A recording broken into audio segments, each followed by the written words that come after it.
औज़ुबिल्लाहिमिनश्शैतानिर्रजीम बिस्मिल्लाहिर्रहमानिर्रहीम। निहायत वाजिबुल एहतराम मोअज़्ज़ज़ हाज़रीन इकराम, अस्सलामु अलैकुम।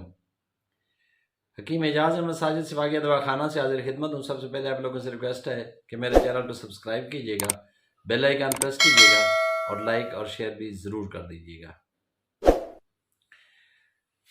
आज मौसम के एतबार से मेरे जहन में ख्याल आया है कि अक्सर इस मौसम में खांसी वगैरह के मसाइल जो हैं बहुत ज़्यादा होते हैं और अक्सर लोग कहते हैं कि मुझे खांसी हुई है और मैंने ये दवाइयाँ ली हैं और उसकी वजह से बलगम जो है बिल्कुल निकल नहीं रही, नज़ला रेशा लगता है और फेफड़ों में जाके जम जाता है और वो खांसते खांसते बलगम जो है वो निकलने का नाम तक नहीं ले रही होती। तो इसलिए मैंने सोचा है कि चलो इस पे एक छोटी सी वीडियो बना दें ताकि मेरे व्यूवर्स जो हैं उनको इसमें आसानी हो और डॉक्टरों के पास कम से कम इस मसले के लिए तो उनको ना जाना पड़े।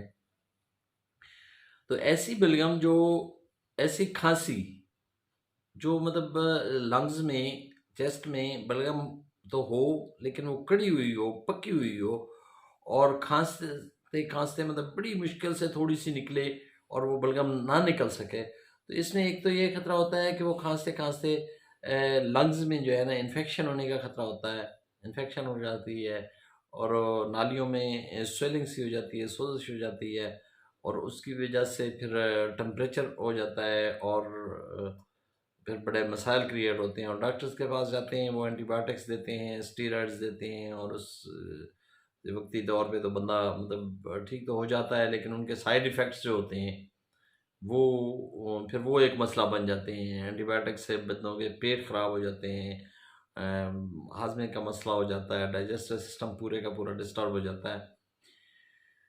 तो उसके लिए तिब्ब यूनानी में बेहतरीन नुस्खा जात हैं। मैं एक नहायत ही आसान और मुख्तसर सा जो आप तमाम लोग देखने वाले मेरे व्यूअर्स तमाम लोग बना सकें, आसानी से बना सकें, तो मैं आज आपको एक नुस्खा बता देता हूँ।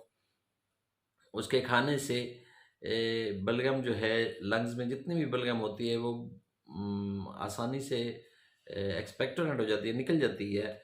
उसके लिए ना कोई एक्सपेक्टोरेंट सीरपें लेनी पड़ती हैं, ना एलोपैथी दवाइयाँ लेनी पड़ती हैं, ना एंटीबायोटिक्स लेनी पड़ती हैं और बंदा बहुत जल्द बलगम से वो लंग्स जो हैं वो खाली हो जाते हैं और बंदा ठीक हो जाता है।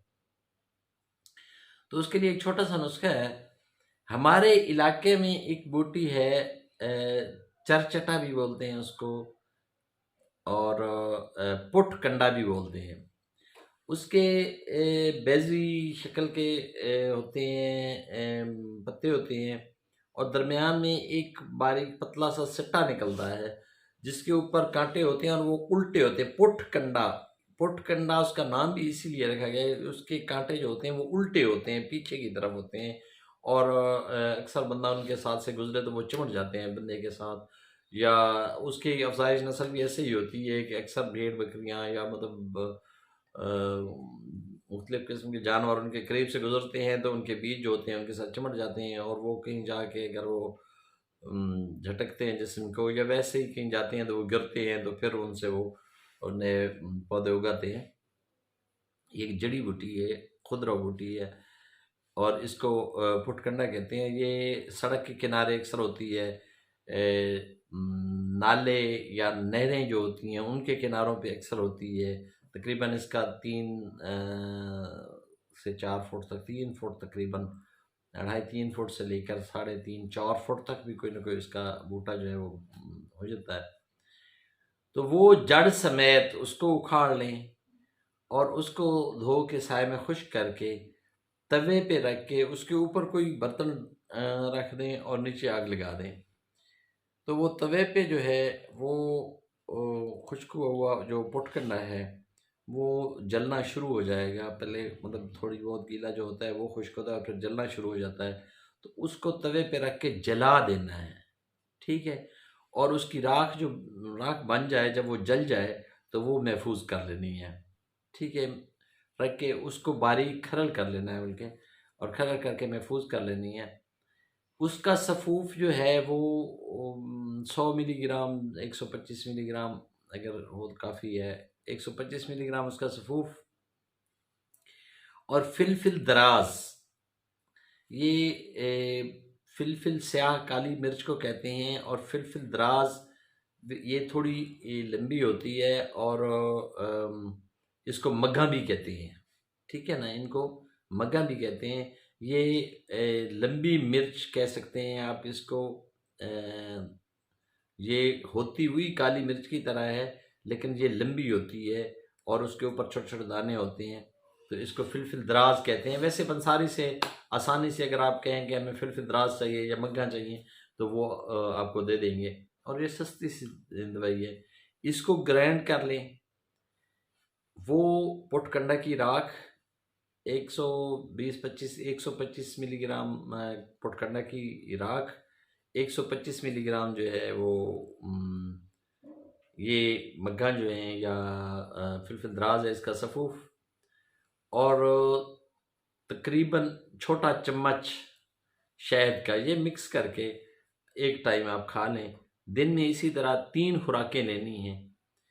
2 दिन में बलगम पूरी लंग्स से जो है ना, सारी जितनी भी आपके लंग्स में पकी हुई बलगम होती है, वो 2 से 3 दिन में लंग्स बिल्कुल साफ़ हो जाते हैं, खांसी बिल्कुल ठीक हो जाती है, और हमारे फेफड़े जो हैं वो, उनको किसी किस्म का कोई नुकसान भी नहीं होता, और हमारा जो डाइजेस्टिव सिस्टम है वो भी मुतासर नहीं होता।